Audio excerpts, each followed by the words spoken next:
Saudara, selama bulan Ramadan dan menghadapi Lebaran Idul Fitri, Pertamina Aceh menambah pasokan bahan bakar minyak atau BBM dan gas LPG 3 kg ke seluruh Aceh.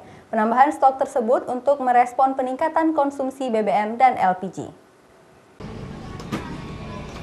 Pertamina telah memprediksi adanya kenaikan konsumsi BBM dan LPG di bulan puasa dan Lebaran Idul Fitri mendatang. Sehingga Pertamina merespon peningkatan konsumsi tersebut dengan menambah jumlah pasokan hingga 11%, baik BBM maupun LPG 3 kg dari konsumsi normal setiap harinya.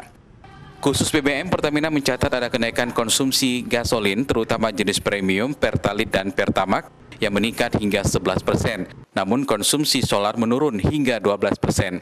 Sedangkan alokasi penambahan LPG 3 kg sudah dilakukan Pertamina di awal bulan Mei lalu, pada saat masyarakat Aceh menghadapi perayaan tradisi Megang. Sementara khusus LPG, Pertamina juga kembali akan menambah stok LPG menjelang Lebaran nanti sebesar 6% dibandingkan dengan pemakaian normal tahun lalu.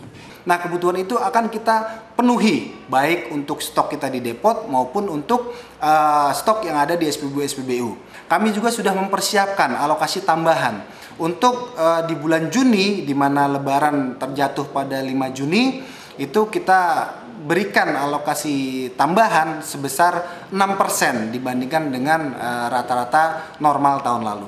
Sementara itu, untuk mengawal kelancaran distribusi BBM dan LPG tersebut, Pertamina membentuk Satgas Ramadan Idul Fitri mulai H-15 hingga H+15 Lebaran. Tim Satgas tersebut akan memastikan pasokan BBM ke SPBU dan LPG ke pangkalan berjalan dengan baik selama Ramadan dan Idul Fitri, termasuk melakukan rekayasa distribusi apabila ada hambatan dalam penyalurannya. Melalui depo BBM dan SPBU yang dimiliki Pertamina, diharapkan pasokan BBM dan LPG selama Ramadan dan Idul Fitri berjalan dengan maksimal. Mustajab, Kompas TV, Banda Aceh.